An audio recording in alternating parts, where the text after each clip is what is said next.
Exiles TV, I'm Bill Profita. Kevin Gallagher still feeling a little bit under the weather. I hope to see him back with us soon, but we're letting him take a rest. He's undergoing some radiation and chemotherapy for his throat cancer, and his prognosis is really, really good. But the therapy is beating the hell out of him right now. So continue to send your prayers and wish him the best, but he will be back with us as soon as he possibly can. In the meantime, we are coming to you live from Bayou Smokehouse. You are going to love the barbecue at this place, 10655 Coursey Boulevard. They do a great job. I'm looking around, I'm seeing nothing but smiling faces of people that are having their lunch in here today, and there's no reason why you can't be one of these smiling faces having your lunch in here today. So do come on by and say hello and grab a bite to eat. The menu is very, very extensive, but you know what? If you ask them what's good, they say yes. It's all good, every bit of it. At any rate, we've got a lot going on today. A little later in the show, we are going to visit with St. George Fire Department. They did a different kind of rescue just a couple days ago when a brand new mother brought her infant to their station and turned the infant over. It's an interesting story, and it's one that happens more than you think. We'll get to that in just a little while. But as of right now, I am forced once again to do a crime report. We can't escape it. Baton Rouge police investigating an overnight shooting, as in like last night, right here on Coursey Boulevard, not too far away from where we are sitting, unfortunately.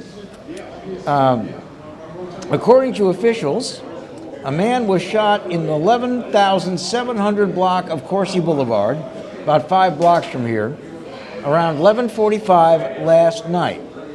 Now, his gunshot wound is not life-threatening, according to the police.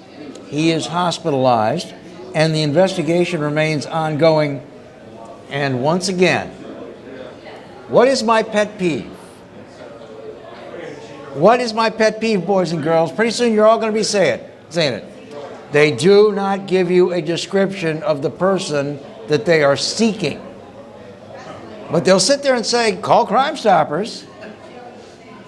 Now, this guy was talking to the cops, and you know the cops asked him, did you get a look at him or her?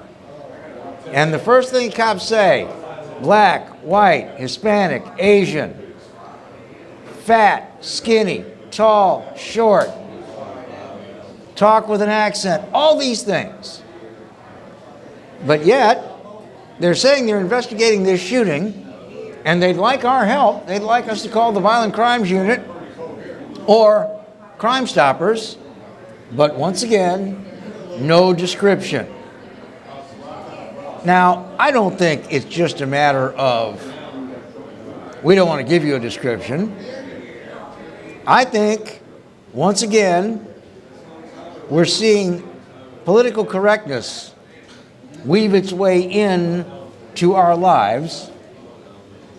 Again, we all know we have a violent gun crime problem in this community.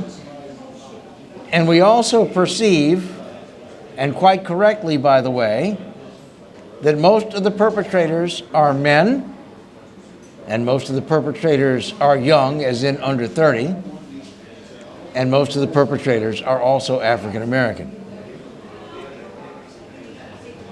Who are they trying to kid? If you really want the public to help you, and I think most of the public would like to help you, narrow it down a little bit. Throw them a bone. If you tell me it was a white male, I can eliminate half of the population in our community. If you tell me it was a white female, I can take another quarter. And now I've got a little more specific. And if it's somebody that's my height, that's worth mentioning because there ain't many of us. If there's somebody that looks like they could give Shaquille a run for his money on a basketball court, say that. If it's somebody that needs 2 airline seats, say that. If it's somebody that turns sideways and you can't see them, say that. But for God's sake, stop trying to sanitize your hunt for violent criminals in this city. Because, frankly, folks, it hacks most of us off. And it also, by the way, if you are trying to protect a certain group from bias and prejudice and hatred, if you allow the general public to draw their own conclusions as to these characteristics from past experience, you are letting the general public think that every violent crime in this area is committed by that group.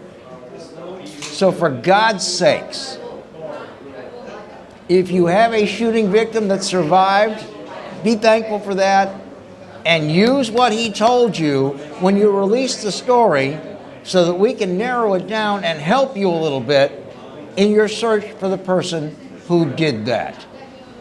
A brief break coming up. Back with more in just a second on Exiles TV. Stick around. One more segment.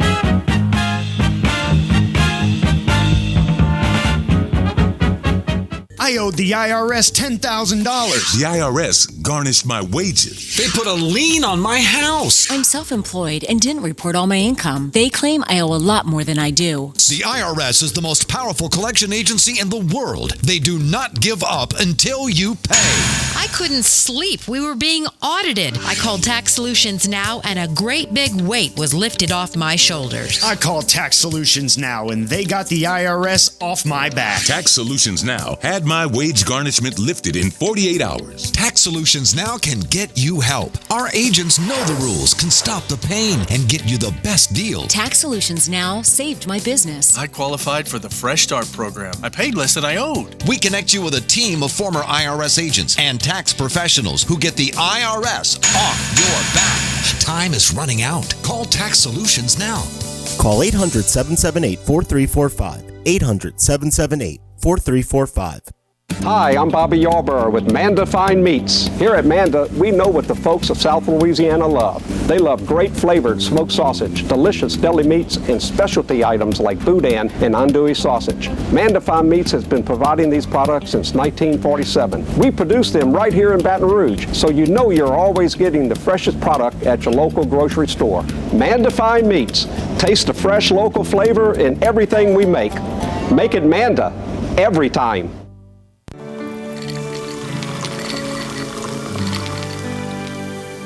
No one can stop me when I taste the feeling. Nothing could ever bring me down. Nothing could ever bring me down.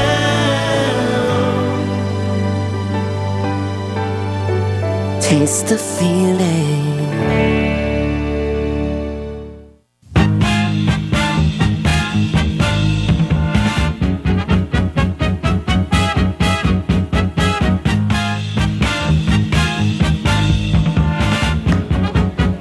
Welcome back, Exiles TV on a Thursday afternoon from Bayou Smokehouse, 10655 Coursey Boulevard.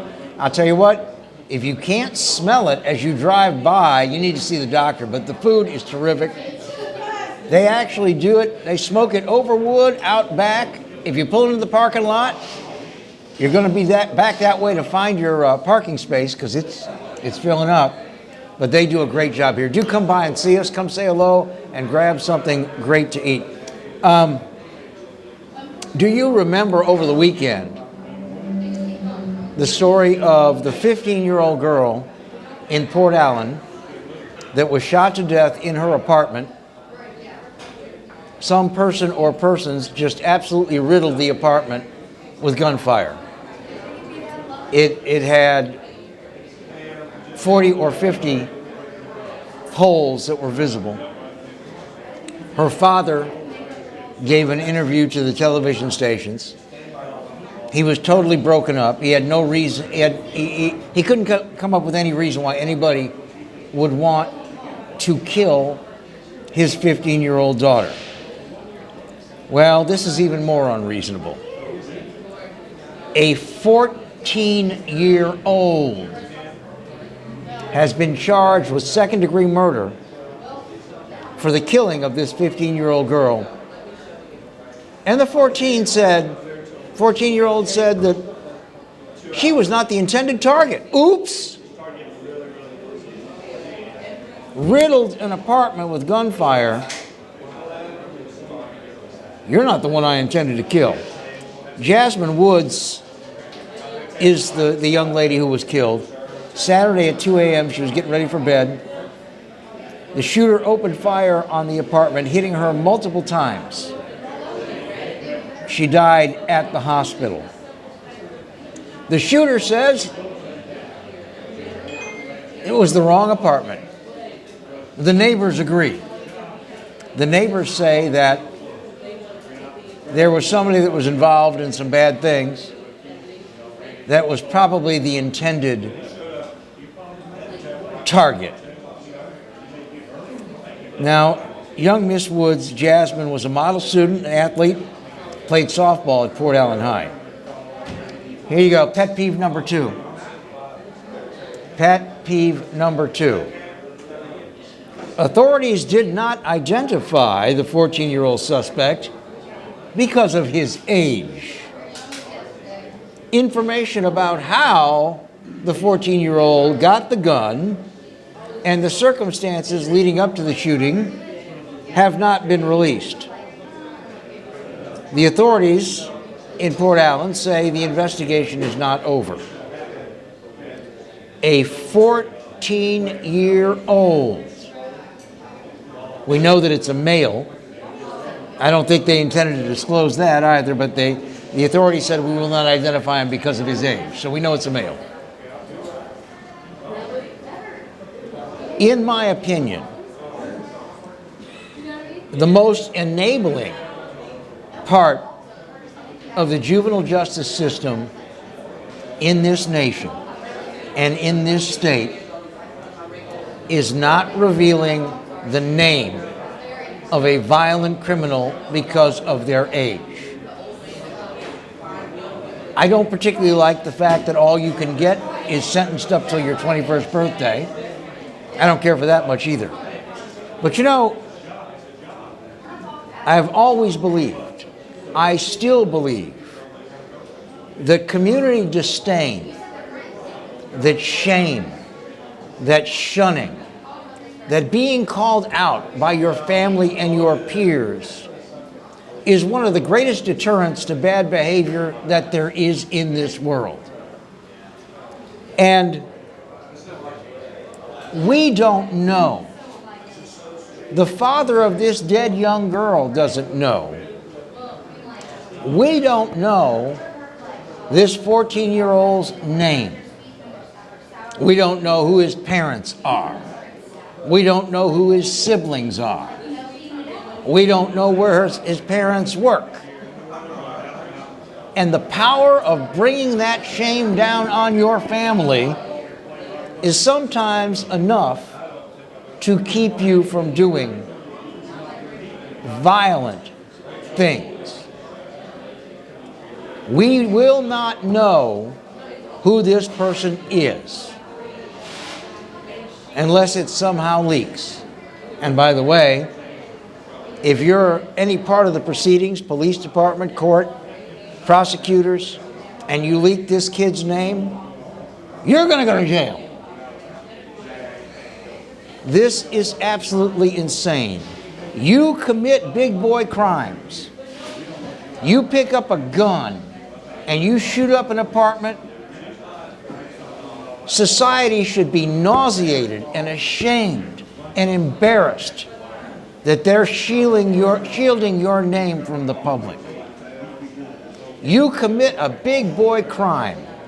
You murder somebody, one of your peers, by accident, and you get the benefit of having your name shielded because you're 14? You know what? The minute you pick up a weapon, my young friend, whoever you are, in my eyes, in the eyes of the general public, you're 35. You should not be shielded, and your family, who raised you, should not be shielded from any of the consequences or infamy of your act.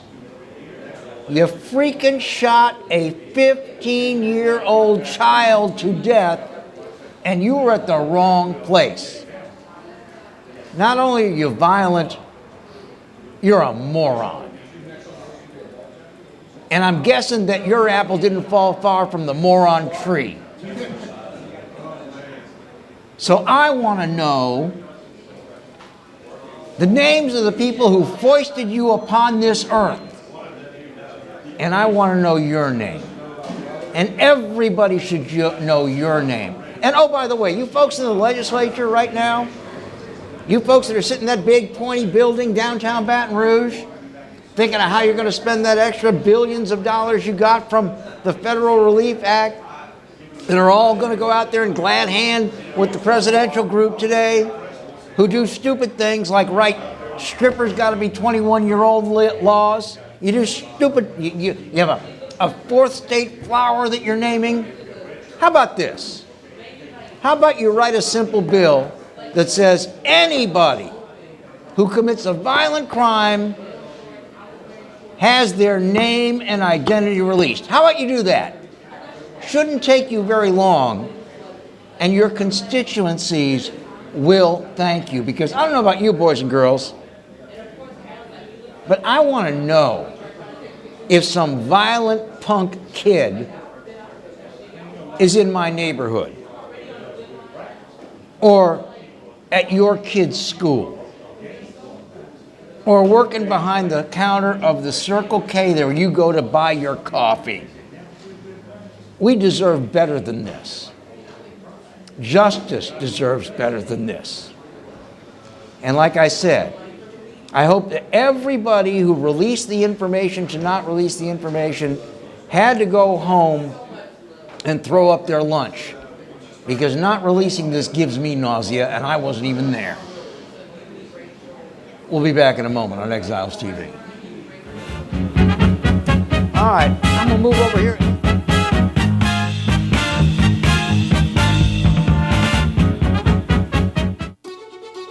Live and play on the fairway at Greystone Golf and Country Club, a serene, challenging golf destination located in Denham Springs. For tee times and membership opportunities, go to GreystoneCountryClub.com. From appetizers, pasta dishes, and entrees, La Contea takes pride in preparing all the Italian cuisine we know you love. Enjoy live music every Thursday through Saturday from 6 to 9, happy hour weekdays from 3 to 6, and brunch on Sundays from 11 to 2, as well as dinner portion-sized lunch specials for under $10. Visit our website to view our menu and book a party or meeting in our large banquet room. Once you try La Contea, your Italian dining will change forever.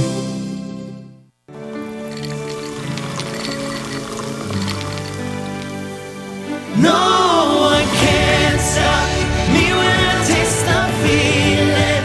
Nothing could ever bring me down. Nothing could ever bring me down.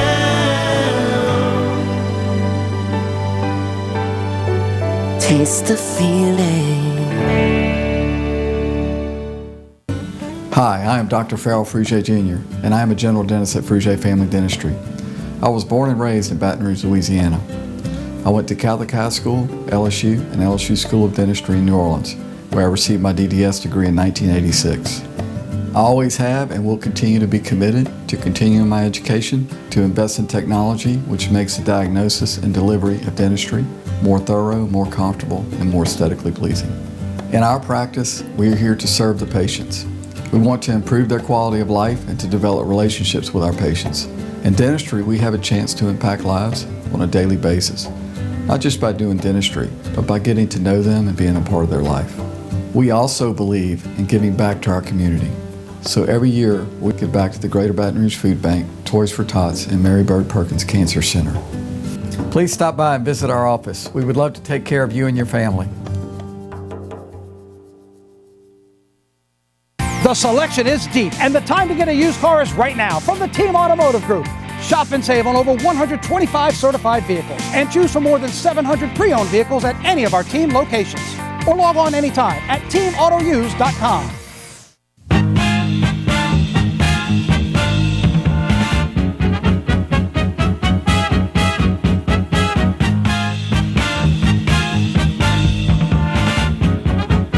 That's how we do it. Welcome back, Exiles TV. Glad to have you along with us. I'm Bill Profita. Kevin Gallagher taking a little time off. As many of you know, he is undergoing both chemo and radiation for throat cancer. And his prognosis is excellent, but he's at the point where the burns from the radiation have got him to where he can't eat. He doesn't feel well. And so we've kind of asked him, just relax, buddy. Take it easy. Get yourself back on your feet again. Get nourished. And we look forward to welcome you back as soon as we possibly can. Sitting where Kevin normally sits, an old friend of ours, Eldon Ledoux with St. George Fire Department. Eldon, good to have you with us. Good to see you again. And over this weekend, we had a really, really nice story of somebody that gets a second chance at life. And it wasn't because one of the St. George Fire Department people pounded on their chest and defibrillated them. It wasn't because they were stuck up on power lines and the guys and women from St. George went up in a basket and took them down. This was a person who was less than 5 hours old. We have a law in Louisiana called the Safe Baby Haven Law. You can, up to 60 days of age, 2 months, take your infant child to any police station, fire station, or hospital and give that child over to them, no questions asked. Correct, no questions asked. And they will then make sure that child is cared for. This is the absolute better half of young people that give birth, that have no support system, that maybe have problems of their own like addiction or in an abusive relationship or whatever, or who just can't parent, abandoning the child elsewhere and leaving it to die. This happened this weekend. Tell us the story, Eldon. About 2 a.m. Sunday morning, we got a call into our communications center that a young lady wished to surrender her newborn child, but she wanted to surrender it to a woman. We had a lady working on our overnight shift with communications, and she volunteered to perform that duty. The people who were on duty did just a remarkable job. We have a protocol for this, but we don't practice it. It's not the kind of thing she came to work thinking was going to happen. No. And when you get a phone call at 2 a.m. that says we want a woman in the parking lot alone, there's a lot of endings to that story, and not all of them are good. Yeah. So our assistant chief on duty, devised the very best place to make the transfer to where the child can be brought back into the building immediately with a minimum risk. And as you say, this was the beginning of a new life, really twice. The mom gave birth to the child, which, I personally commend her for that. And then she surrendered the child to a better life. And I really, really admire her for that. That was a courageous act on behalf of the young. I want to talk a little bit more about that, but I'm thinking about this. You and I go back a long, long way. Yes, sir. I wouldn't know how to get into your communications center at 2 in the morning. Well, you call 911. 911, and they brought it to you. She was given instructions on where to go. This is about the third or fourth surrender that's occurred. I was going to ask you that. In about the last 15 years, this law has been in effect. This is the first one with an admin. All of the others have been at a fire station, which is in a neighborhood, in a community, and everybody knows where they are. It's just, I won't call it good luck. I prefer to say the Lord was watching. She made the phone call to someone who was able to perform what she needed, and that was to come out alone. And the child was literally hand out through the passenger side window of an automobile. There were no words exchanged. There was no contact. We really wish there had been some communication, because in a situation like this, it's invaluable to have just a basic family history of the two parents. You know, if her family or if the father's family has a history of high blood pressure or diabetes or heart condition, cancer, any number of things, that could help that child to grow up to be a healthier adult. But the thing that makes this work is the anonymity. Well, it's entirely up to the mother. Totally. Whether she wants to share, spend any time, say anything at all. Correct. And so the system worked perfectly.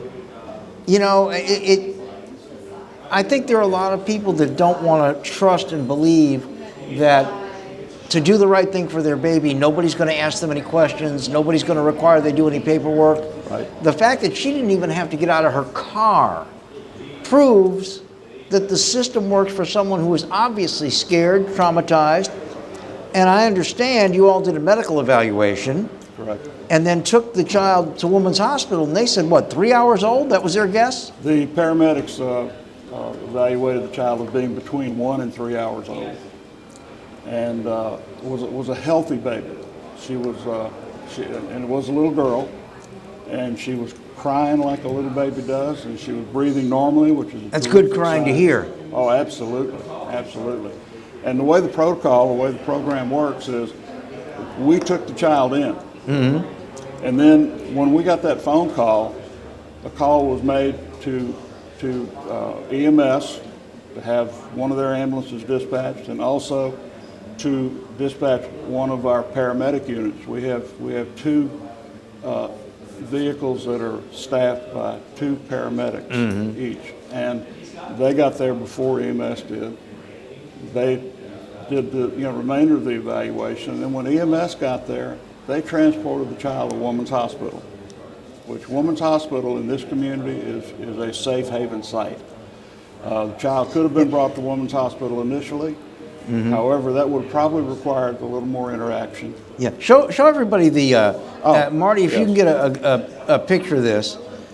This is what you look for. You will see this at Women's Hospital. You will see it at most fire stations, police stations. You will see it at the general hospitals too, like Baton Rouge General and Our Lady of the Lake. Medical center. Yeah, any medical center. In fact, you probably would see that at the 24-hour emergency room in North Baton Rouge. And out in Hammond and Livingston Parish, all over the state, it is a state law. And it means that nobody has to abandon a child ever again in this state. You leave your unharmed baby up to 60 days old with an employee at any medical facility, fire department, hospital, police department, emergency medical services provider, pregnancy crisis center, medical clinic, public health unit, or child advocacy center in Louisiana. So, and obviously, this mother knew that she was close to you all. I think it's fairly a good guess that she delivered it home. She was in there within a couple of minutes. Yeah, that she delivered it home. And these days, days, not in the medical setting. Yeah, an unattended delivery these days. Oh my goodness, that's unusual. How often does this happen around the state? Do you know? Bill, I truly don't know, because this is not a publicly discussed program. I wrote a press release on this because it was such a happy ending, and it did happen under unusual circumstances at our administrative headquarters, and it was. But like I say, this is the third or the fourth that we have had. I know there have been children surrendered in Baton Rouge, Dallas and Zachary. Yeah. So this is not a St. George issue. No, at this all. This is a statewide program. This is just such a blessing for everybody. Our legislature got this one right. They did. Real quickly, because I want to talk about St. George Fire Department in a little more detail, but we got a break coming. What happens to the baby after Women's Hospital checks it out and makes sure that it's okay? What happens? Well, this program is supported by DSS, the Department of Family Services. It's the Department of Family and Children's Services, and the child goes into their system. And it's the first thing they do is I understand is law enforcement does a nationwide search to be sure that nobody's looking for this baby. Oh, God, I didn't think of that. Yeah, and then it's placed into the system, probably initially in foster care, and the ultimate aim being adopted. And I would think that a healthy newborn adopted baby girl is very adoptable. Now, let me ask a question that is kind of a stress point question. Can this mother or any other mother say, okay, I had just delivered, I was stressed out, I was scared. Can she go back next Sunday and say, I've changed my mind, I want my child back? She can, but at that point she would lose the anonymity, of course. It would become, she would have to explain what she would like done with her child and explain why the child should be returned. And I would imagine there'd have to be some medical testing to prove that she was the mother. Well, and that, but with today's with DNA testing, that's a no-brainer. Yeah. And I would think that a lot of times, perhaps the family gets involved. And I don't know if this was a young lady or who this was. I never saw her, and there's no discussion as to who she is. Don't know if she was, 18, 16, or 45. And it doesn't matter from our perspective because our responsibility is the safety of the child. Well, it's a wonderful story. The Safe Baby Haven Law put into practice for the fourth or fifth time, as far as we can tell, with St. George Fire Department, one of our shining stars, by the way, in East Baton Rouge Parish. We're going to continue with Eldon Ledoux of St. George Fire Department right after these messages. Stick around.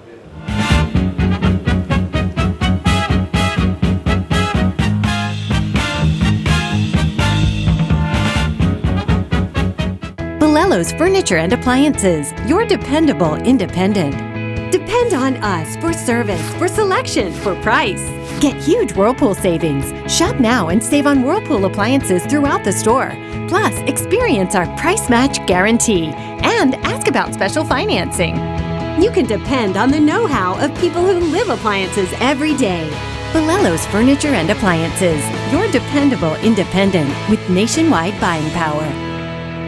Hello guys, it's Debbie. It's time. I've got a brand new location. 10510 Airline Highway, Baton Rouge, next to After 5 Tuxedos.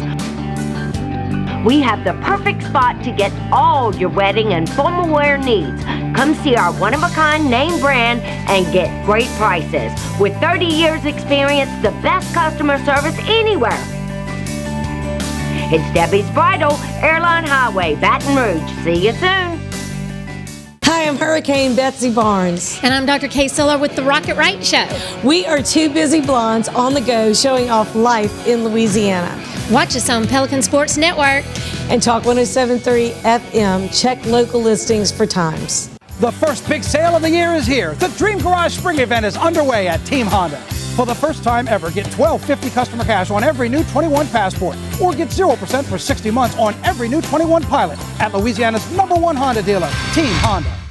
Sometimes life is wonderful, and sometimes it's not. Cherish the good, but always be prepared for life's challenges.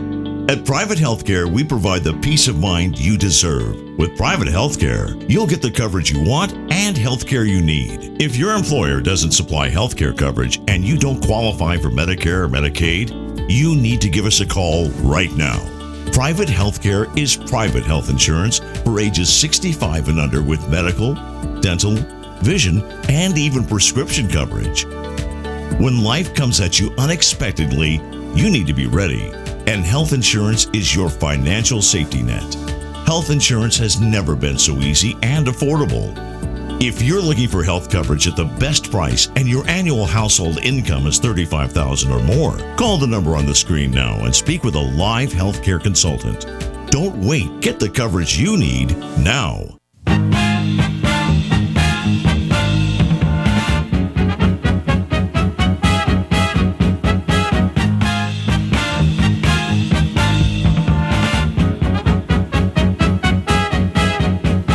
Welcome back to Exiles TV. Bill Profita, Kevin Gallagher is out. We are coming to you from Bayou Smokehouse.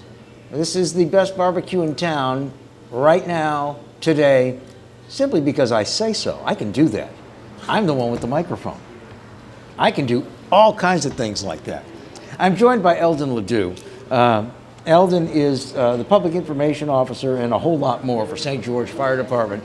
And we're talking about this wonderful story about the Safe Baby Haven law coming to their doorstep in the middle of the night over the weekend, where a woman called and said, I want to surrender my baby, which is not abandonment. It's actually giving the baby a chance at a good life.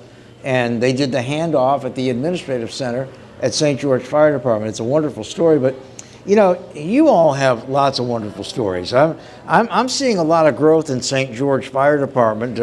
I know I live in an area where I have to traverse a lot of busy routes for St. George. I get to see some of your new equipment up close and personal. I'm still going to come drive the simulator. But I was interested. I've seen, it looks like you have what we used to call back in the old days flying squads. You know, they're the Suburbans that are tricked out. Are those carrying rescue and paramedic personnel? Is that what those are doing? Actually, yeah, they're sprint trucks and they're staffed. Sprint trucks is what they call them now. All right. With two paramedics. And the reason for that, we're elevating our level of medical training department-wide. Mm-hmm. Everybody in the St. George uniform, everybody that comes off that truck is at least an EMT basic from day one. But what we're finding is that if we can provide a higher level of care on the scene before EMS arrives, then the whole idea is simply to have more people still alive when they get here. The other thing is if we can provide paramedic, advanced life-saving on the scene, there becomes a seamless transition of care from our people to the EMS personnel. And a lot of times in severe trauma or cardiac arrest, you know, there's a driver and there's someone else in the back of that ambulance. But the ability to send a St. George firefighter to the hospital, taking care of that patient on the same basis, on the same level as the other person, you know, they're working across from someone who has the same knowledge base. It gives us the opportunity to support EMS even more. One of your guys rode with me to the hospital, in with East Baton Rouge Parish EMS.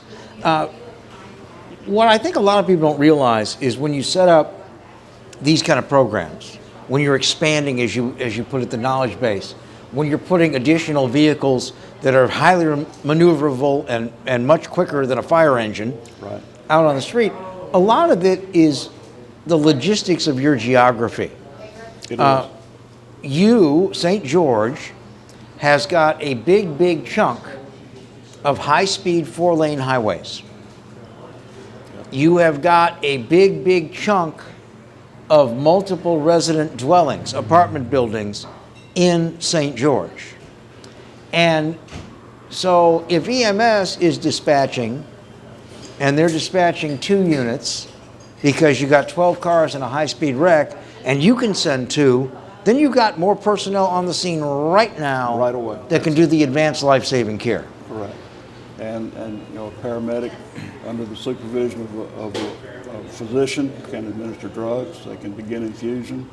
Things that a basic EMT generally has the knowledge base to, but does not have the certification or the legal authorization to. Yes. And that's got to be incredibly frustrating. I don't work in that area, but it's got to be incredibly frustrating to know that, you know, I have the mental and the physical capability to do more. But I'm not allowed to. But I'm not allowed to. So we're you know, this is becoming a department-wide, the impetus is department-wide.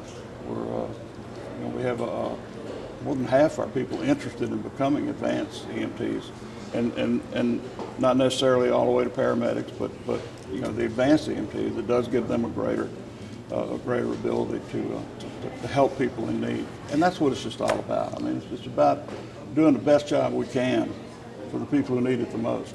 Well, and in our area right now, population growth is happening much more rapidly in the St. George Fire Protection District than it is inside the city limits, which is certainly not to take anything away from BRFD, No, not but at all. EMS serves everybody in the parish, so I'm thinking they're probably glad to have some more hands on deck. Well, and the reason we generally get there first is, as you put it, it's our geographic distribution. Mm-hmm. We have 8 fire stations from which we can dispatch our personnel.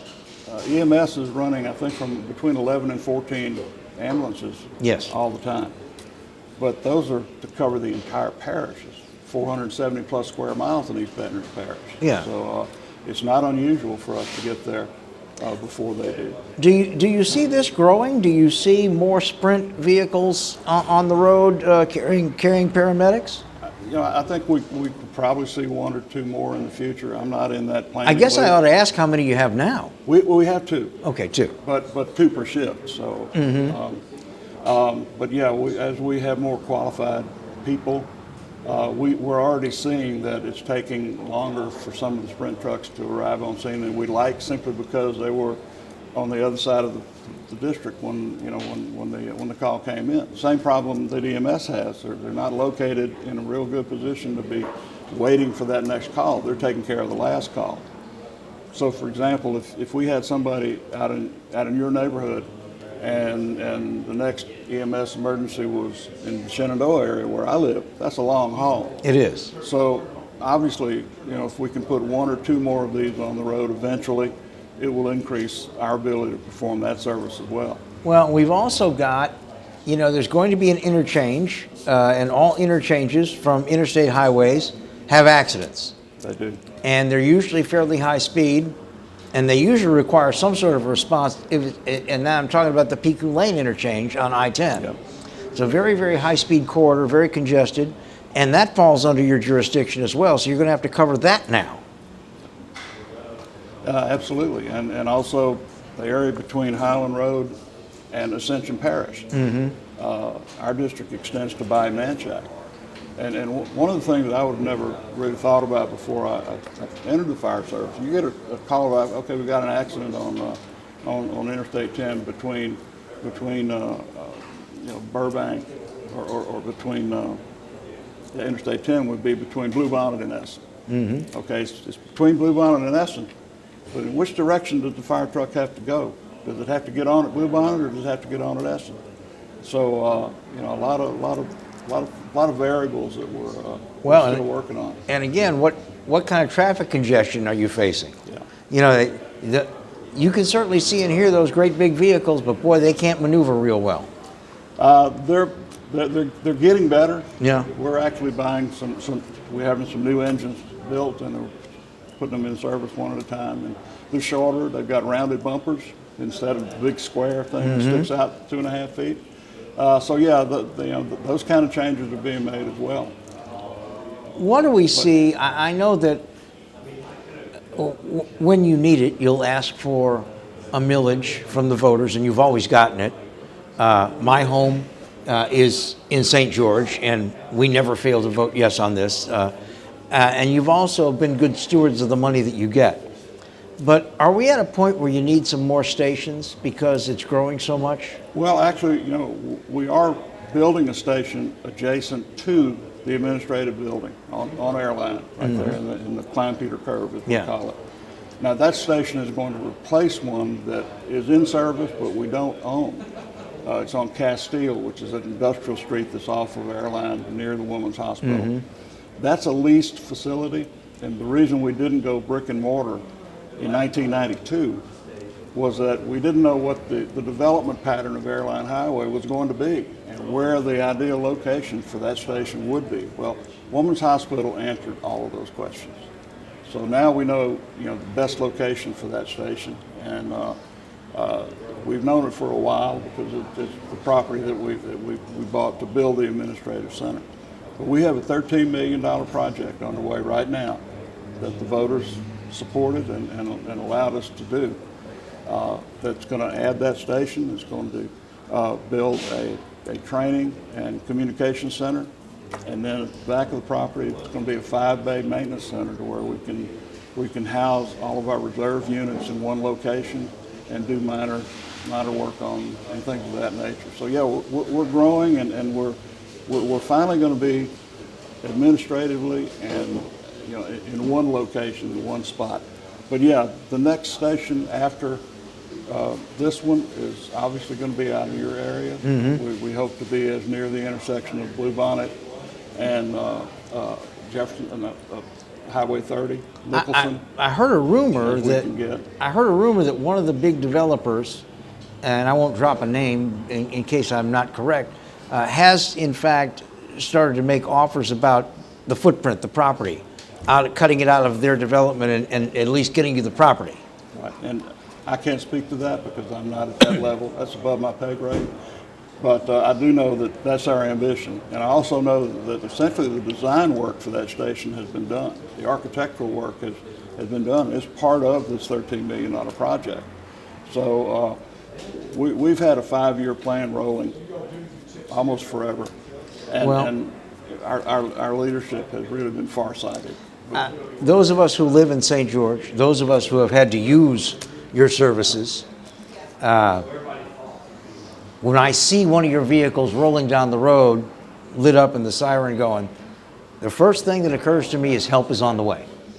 And that's a good place for y'all to be. We do appreciate everything you do, and we appreciate how well that you do it. And we appreciate the support of the public. We could not have grown this much, this far, this fast without a public that was supporting our efforts.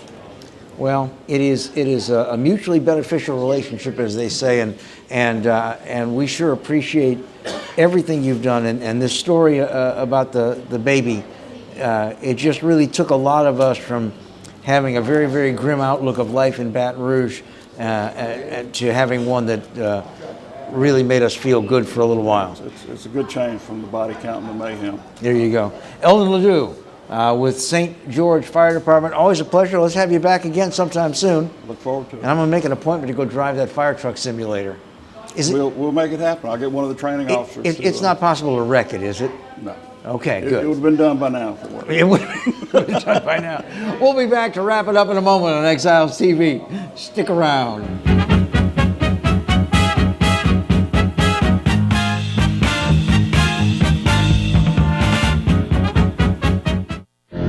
Spiders.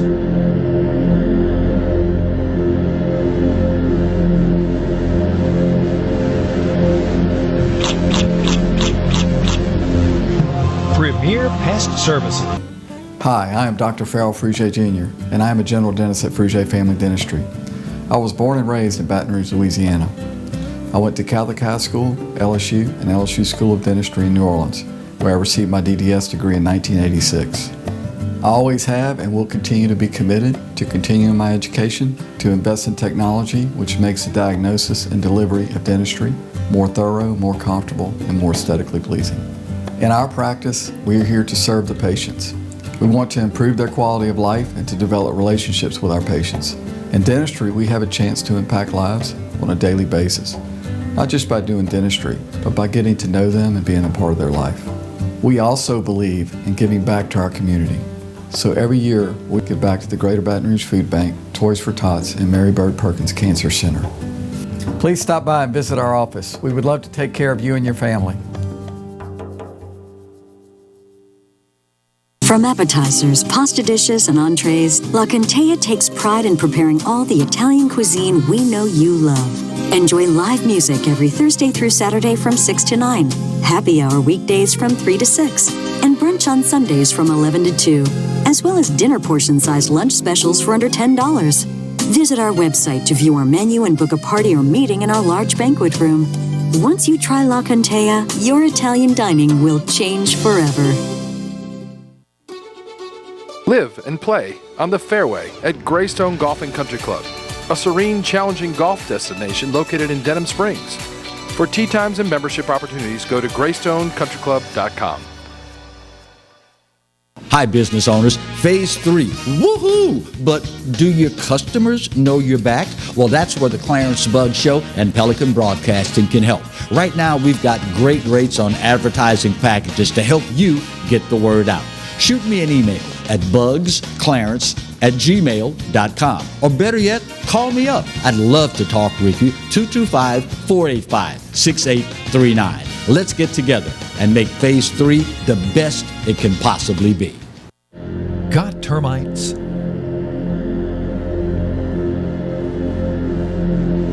Get Premier Pest. PremierPestServices.com.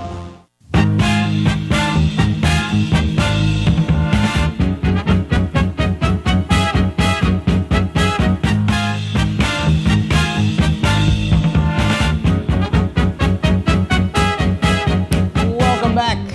Glad to have you along with us on Exiles TV, live at Bayou Smokehouse Barbecue. Come on by, have a little lunch. This is the new barbecue place in town. It is the best barbecue place in town, in my humble opinion, right now. It's happening now. For those of you watching the replay this evening, it won't be happening now, but for those of you who are watching live, it's happening now. The LSU Board of Supervisors is meeting. They are expected to announce before the end of the day today who the new president of LSU will be. Going through the presentations, for which they have 90 minutes each, are Kelvin Drogemeyer, James Henderson, and William Tate IV. Mr. Henderson, who is currently the system president for the ULL system, went first at 9:30 this morning. Dr. Drogemeyer went at 11:20, so he is still doing his presentation. And then at 1:20, Dr. Tate will go. By the way, I said Mr. Henderson, excuse me, he is also Dr. Henderson. That was a little slip of the tongue there.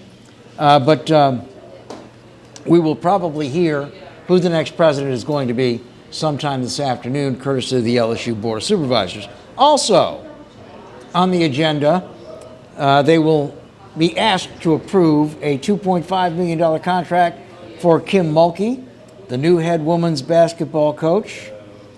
They're also going to be asked to increase the price of season tickets for women's basketball. Now that Kim Mulkey is aboard, I don't think there's going to be much discussion about those items. I think that they are going to. I think that they're going to have that taken care of. And one other piece of news today. I know we have an awful lot of parents and grandparents whose kids are heavily involved in high school athletics. And we have seen a great big increase in women's high school athletics over the last 10 or 15 years. Yesterday, the Louisiana Senate approved a bill that keeps transgender athletes from competing in girls' sports. The Senate voted 29-6 in favor of Senate Bill 156, sponsored by Senator Beth Mizell of Franklinton. The next stop is the Education Committee, which rejected a similar measure just last Tuesday. Supporters of the proposal say they're trying to protect female athletes from unfair competition. Opponents are calling this measure discriminatory. Now, what this really means in its essence is not that anybody in this state would be prohibited from living their life as a gender that is different from the one with which they were born. But what this really does, it goes back into the science. And the science says, even if you live like a woman, dress like a woman, relate to being a woman, I hate this word, but identify as a woman, if your chromosomes at birth were XY, as a teenager, when you're developing most of your muscle mass and physical strength and speed, you are still full of androgens, testosterone, that gives you an unfair advantage over someone who is genetically female in high school athletics. I don't think the opponents of this can quote any science that would say that isn't so. But I want you to think about this.